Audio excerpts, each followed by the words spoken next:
Watching y'all during this past playoff run, it looked like that y'all was gaining momentum, right? Y'all look like the best team out there. Y'all sweep through Phoenix. Yeah. Round 2, go to Denver. Yeah. Put on a masterpiece in Denver. Yeah. I'm like, yo, they serious. Like at I that told point, you we y'all, were serious. No. And for context, I was texting you like, yo, this y'all's. Like, stay locked in. You know what I mean? Yeah. So y'all go there, pick up game 1 in Denver. Obviously, Denver showed championship resilience. Yeah. They come back into that series, force a game 7. Y'all down 21, as you alluded to earlier. Firsthand, let us know, like, what was going on within the huddle. In the locker room and everything. As it feels like it's bleeding away, y'all ultimately come back. But what was that process of y'all just getting it together, figuring it out, and overcoming that 21-point deficit? You know, it's crazy for me personally, and I know I was saying it earlier, but it's true shit. Like, I didn't even realize we was down by that much. To be honest, I felt like we were so into the game. It was just little things. We needed to make some shots. We needed to get some stops.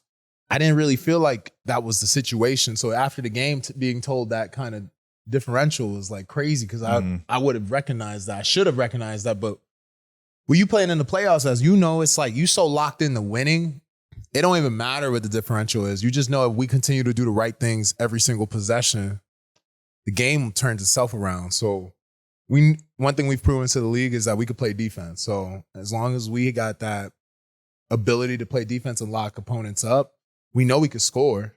So can we play defense? And if we could do that, I mean, we know we could get back at any time in the game. So that's our calling card. You know, the Warriors got the 3-ball. You know, we got defense. So, you know, we just keep scoring here and there, but you don't score, we're coming back into the game. So we just kept playing the game. I never felt there was a lack of confidence in our huddle. I didn't feel that it was a dismay in the locker room at halftime. We all seemed really locked in. Like, you know, we just got to make some shots. We got to get some stops. And we understood what the magnitude of the game was. It was game 7. There's no more game after that. There's no more wiggle room for error. We got to get it done. And we damn sure found a way to get it done in the second half. So it was definitely one of those games. It's funny, every time I look back in my career and I think of the biggest games I've been part of. And Talk the games to me. that That's what I was finals. about to tell you right now. Oh, really? That was one of your biggest games of the year. Yeah, that was one of my biggest games of my career. You in the second sure. round against the defending champions who have a back-to-back MVP on their team, who plays my position, who I'm guarding one-on-one most of the game and most of the series. You got to go out there and find a way to win the game, and also find a way to, in essence, doing that, you got to win the matchup. So Joker's a hell of a player, man. It's so fun to get to play against him, and I feel like I learn a little something new every time we get to play against each other. So shout out to him. He made me better. I just wanted to, you just leave it out on the court. You leave nothing to chance. I didn't want to come back to talking to y'all on the computer and playing video games in Discord and say that I had something else to give to the game and I didn't have, and that would be messed up. That's wrong. So I left everything I had on that court. I left everything. How did you prepare for it? Did you have any conversations with your boy, Ant?